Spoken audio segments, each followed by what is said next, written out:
Bonjour. Pour vous accompagner dans le choix des albums pour la dotation 2020, je voulais vous présenter 5 coups de cœur qui sont 5 nouveautés. 2 albums sur la nuit, Bonne nuit le monde et la lune. Un album sur le chantier. 2 imagiers de la même auteur. Et un petit livre sur la différence. Le premier, Bonne nuit le monde, de Saki Hattori, qui a été traduit du japonais par Michel Moreau et qui a été édité en 2020 aux éditions Didier Jeunesse. Je vous lis juste le début pour vous montrer le démarrage de ce voyage onirique. Bonne nuit le monde. C'est l'heure d'aller dire bonne nuit à tout le monde. À tout le monde? Oui. À papa, à tes frères, à tout le monde. Et sur cette proposition de la maman, eh bien, la petite fille va s'exécuter. Elle va aller dans la maison dire au revoir, bonne nuit aux familiers. Et puis elle sort. Elle va dire au revoir bonsoir aux voisins, et puis bonsoir aux amis. Et en fait, tous les gens qu'elle va aller trouver vont s'embarquer avec elle dans ce voyage pour aller dire bonsoir. Bonsoir à la ville, bonsoir au bateau, bonsoir à la jungle, bonsoir jusqu'à la nuit, jusqu'à la lune, jusqu'à aller jusqu'au bout de la nuit, jusqu'au bout de la terre, jusqu'à la lune. Oh la lune, la belle lune. Et après avoir dit bonsoir à la nuit, bonne nuit aux étoiles, chacun des enfants va rentrer chez lui, sous la forme d'une étoile. Et cette petite fille rentre chez elle. Maman, j'ai dit bonne nuit à tout le monde. Fais de beaux rêves, mon ange. Et les autres aussi ont retrouvé leur nuit. Un album extrêmement tonique, extrêmement dynamique, extrêmement rassurant, complètement onirique sur ce voyage avec tous les enfants, qui évoque bonsoir lune, hein, où on dit à chaque objet dans la chambre bonne nuit, sauf que là on n'est pas dans la chambre simplement avec ce petit lapin de Margaret Wise Brown, mais dans le monde. Une illustration très joyeuse aussi, qui à mon avis va embarquer les enfants. Le deuxième album sur la nuit est d'un genre tout à fait différent. Il a été écrit et dessiné et illustré par Junko Nakamura, qui a écrit un des albums de naissance pour le département du Val-de-Marne, qui a été offert aux enfants qui sont nés en 2016 et qui s'appelait Ce matin. L'une va nous raconter l'histoire d'une maman et de son enfant qui, sortant du cirque, vont traverser la ville dans la nuit avec la lune qui les accompagne. Elle doit être là, puis l'enfant. La lune qui nous regarde, cette lune souriante, apaisante, qui veille sur la ville, qui veille sur l'enfant, qui veille sur la maman, qui veille sur les bateaux. Au revoir, bateau. Bon voyage. La lune t'accompagnera, mais elle reste avec nous aussi, jusqu'au matin. Un album extrêmement intime avec un papier, très beau papier. Chaque illustration pourrait être digne d'un tableau avec des couleurs assez sombres mais toujours éclairées, ce qui fait qu'il n'y a pas de tristesse ni d'inquiétude. Voilà. Le troisième album, Tous sur le chantier, va trouver, je pense, très facilement son public. Maître Souris est un maître de chantier et il va emmener tous les engins sur le chantier pour les mettre au travail. Ce qui est très amusant, c'est que chaque engin a une bouche, des yeux, un visage et il parle. À toi la foreuse.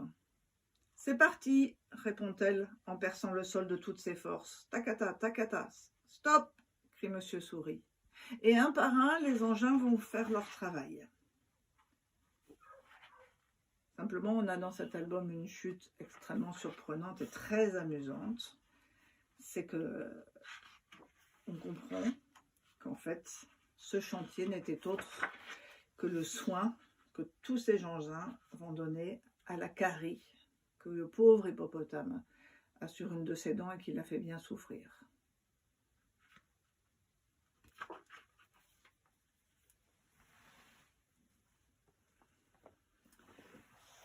Voici donc les deux imagiers de Bernadette Gervais. Le premier en échange et a été édité au Seuil Jeunesse en 2019, qui a la forme d'un méli-mélo. Il se présente comme un imagier traditionnel en échange. Donc ça ne va pas être traditionnel.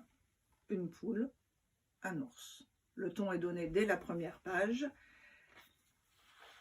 Sur chaque page, il va y avoir un échange. Une coccinelle, une vache. Là aussi, un très beau papier, un grand format, de très beaux aplats de dessin, une très bonne lisibilité de l'image, où les enfants vont pouvoir se promener.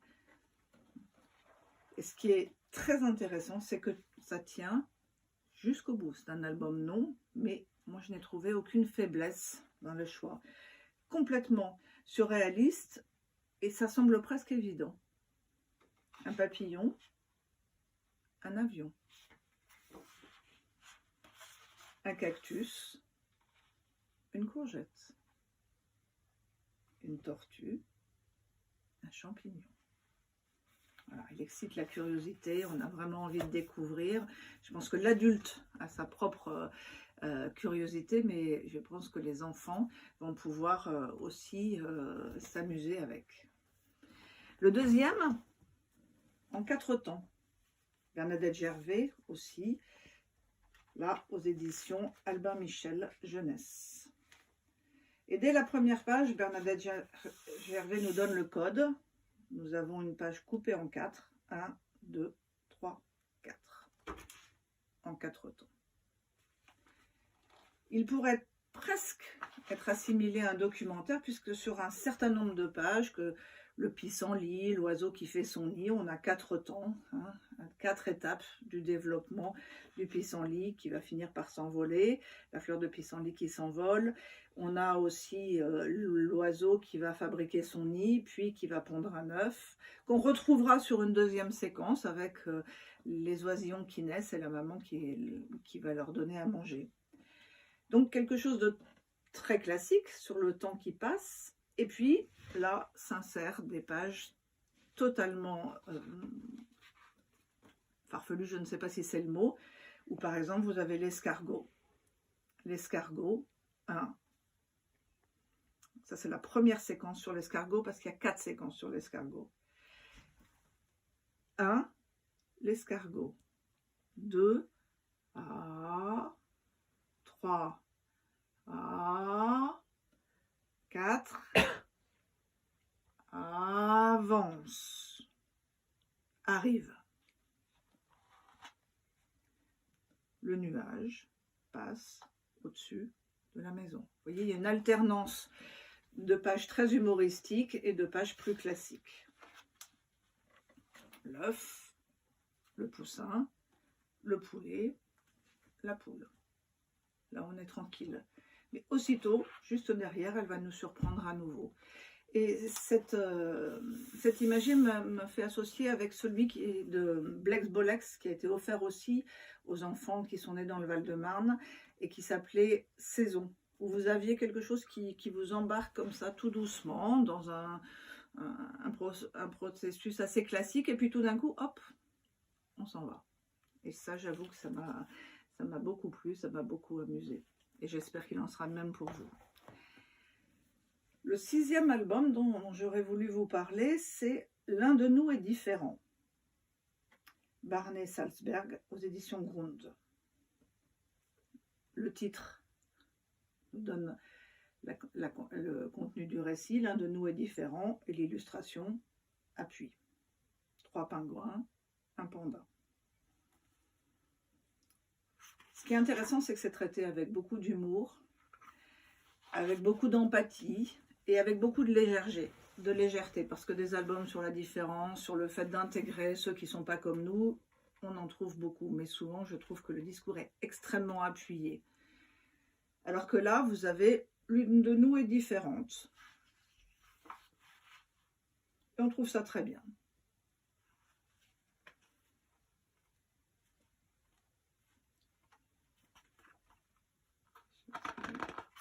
Je cherche la bonne page. L'un de nous est différent, mais on est bons amis quand même. Voilà, et tout l'album avec des pages plus ou moins là aussi surprenantes. On n'est pas dans l'attendu.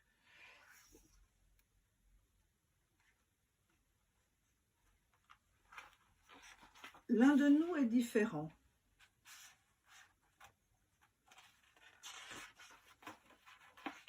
Ça, c'est une bonne surprise.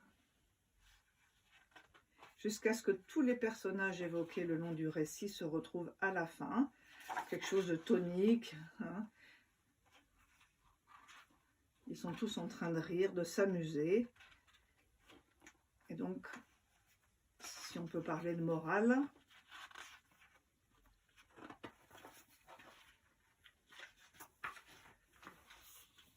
tout le monde est un petit peu différent. Et c'est justement le plus marrant. Voilà. Voilà.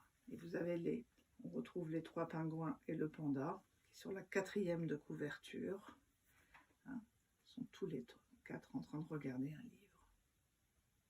Voilà. Eh bien, j'espère que ces coups de cœur vont vous donner envie de les regarder, peut-être de les choisir. Je vous souhaite une bonne dotation.